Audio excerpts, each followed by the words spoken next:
So y'all, I was scrolling on Instagram and I came across this artist that I follow, and I thought this makeup look was so cute. I used to do my eyeliner like this back in the day, and I just thought it would be just so fun to kind of see if I can do this again with brown eyeliner. So that's what this video is about, is me creating that eye look and giving it a try. So before I get to eyes, I'm going to start with my skin, and I'm going to start with priming it with this Strobe cream in the color Goldlite by MAC Cosmetics.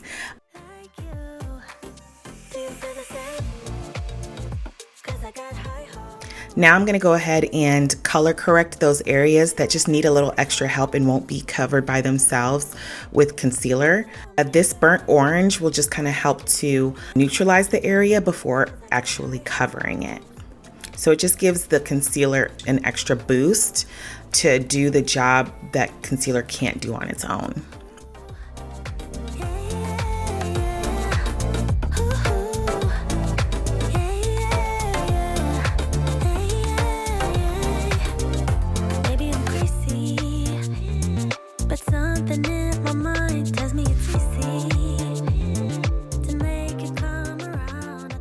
Now I'm going to move on to foundation, and I'm going to use the foundation that I haven't used in a long time. And this is a Lancome foundation, and it's very dark. It's pretty much the same color as my contour, but this is great because I'm applying it all over the outer perimeter of my face. And the reason I'm doing this is because my neck, you guys, is darker than my face and my chest. It's an insecurity of mine. I wouldn't say huge, but it is an insecurity of mine, and I wish I could fix it, but I can't. So if I wear the foundation that matches my exact skin, it looks like it's not matching my neck, and it looks like it's not matching my chest. The best way that I could kind of get all areas to kind of marry and have like one close to consistent color is by applying a foundation color that is darker on the outside that's closer to my neck, and a foundation color that is lighter on the inside that is kind of closer to my chest, and then blend that out. Now I'm going to take my beauty blender and blend out those foundations and concealer. Wherever I'm blending the darker parts of my face, I'm going to use the fat part of the beauty blender. And then whenever I am blending the lighter products on my face, I'm going to flip and use the pointier part of the beauty blender. This way, the colors tend to like fold onto each other.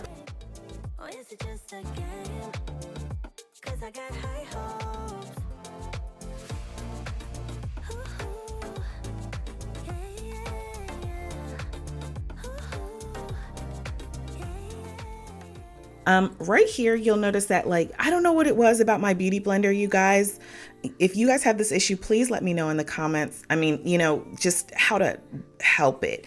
But basically, I was blending my concealer and foundation, and the sponge was picking up product and leaving like a blotchy area on my skin.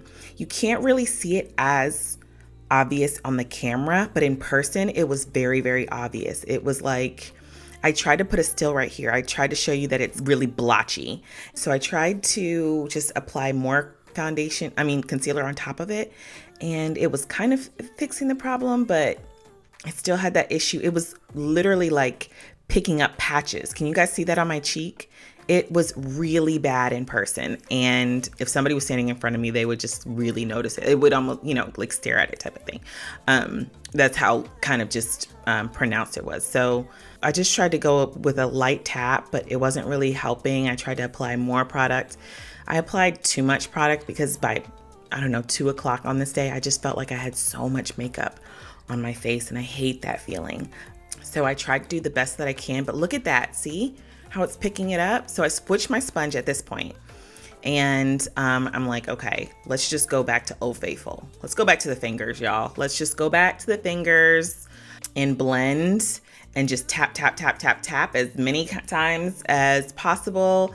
and just try to get those areas to just kind of blend. And then I gently took that same beauty blender, the secondary one, and applied some powder underneath my eyes and stuff, and on my eyelids, just in the center of my face, to kind of like bake it, because that's the area that gets the oiliest. So when I did that, it was fine. It didn't do anything. It didn't pick up any powder or anything like that. So it kind of worked out in my favor in that sense.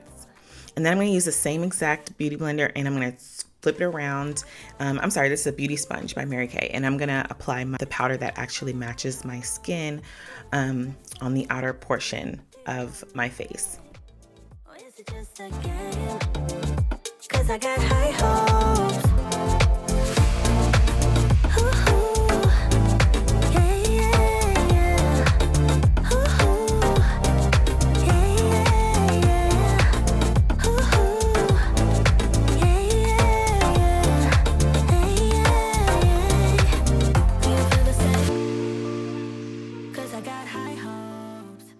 Now I'm going to use a bronzing stick to apply the primary layer of bronzer.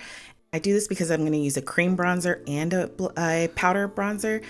This product is discontinued. I'm just using just a, general bronzing stick, and then I'm going to blend that out first with my blush brush, and then I'm going to pick up my cheek color that also doubles as a bronzer and apply that on top.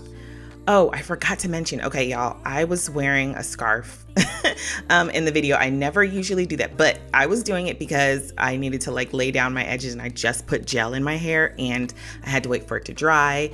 And so that was like a whole thing. So I was like, just explain it to them in the video why I have a scarf on. And then I forgot. Because to me, I was just kind of like looking at myself, as I'm doing this voiceover. But when I started taking it off, I was like, oh my God, yeah, that's not normal.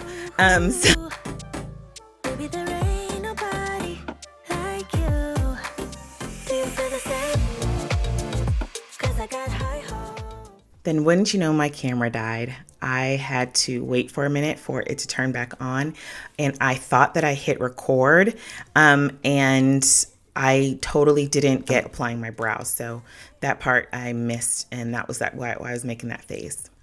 So I'm just gonna go on to the eyes. So first I applied this brown gel eyeliner. It's a pencil eyeliner, but it's very, very smooth.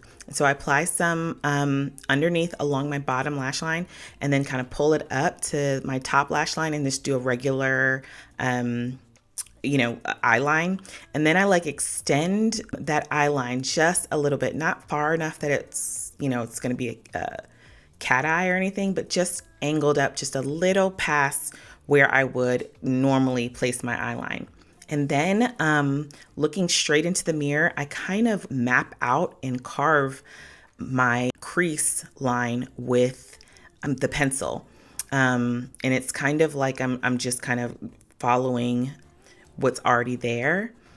So like there's a certain area on your eye there's a crease, and it's not the eye fold, but it's like right above that. And so I'm following that with the pencil, looking straight into the mirror so that I can make sure that I'm just kind of outlining that area on my eye. Then I am going to take a tightly packed blending brush and go over that crease area first, go over it just to soften it out, and then blend it up towards my eyebrow just a little bit, just kind of fan it out that way. And I'm just going to blend it up and kind of windshield wipe it as well, just to blend it out.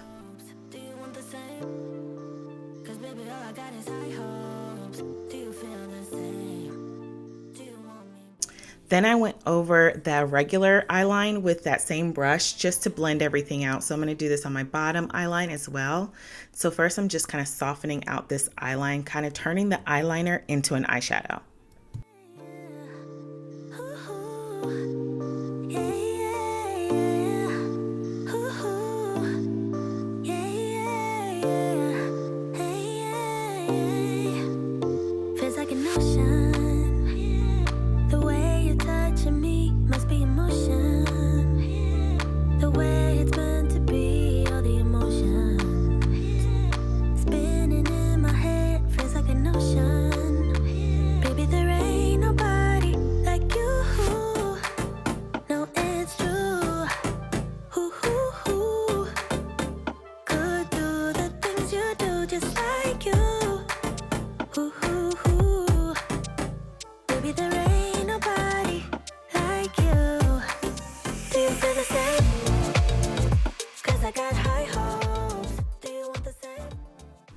Now I'm going to switch gears and pick up this reddish brown eyeshadow. And I chose reddish brown just because it's close to my skin tone, and it's a little darker than my skin tone, but it blends very well, and it's kind of natural and muted. And I'm going to go over that with a fluffy brush in order to just kind of blend out that crease area and just kind of make it, I don't know, a little bit, I wouldn't say like wearable, just a little softer.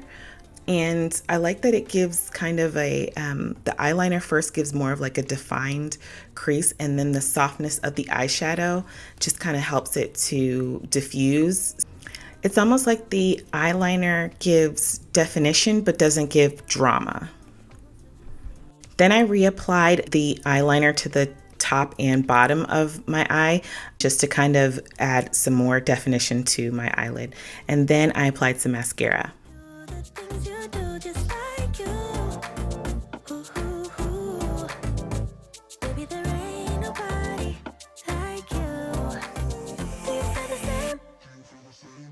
I got high hopes.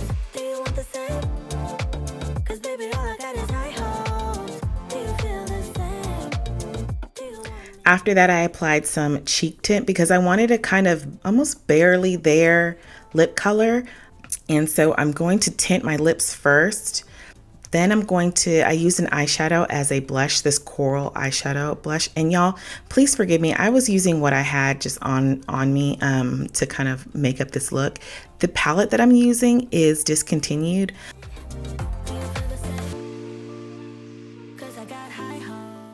Then to kind of finish it off, I'm just going to apply Tawny Nude on top of that lip tint because I just wanted a little bit of gloss, just a little bit of a more finished look. So I also applied some false eyelashes, and this is what it looks like with the lashes, and then like also me looking down, so you can see that it adds definition but not drama.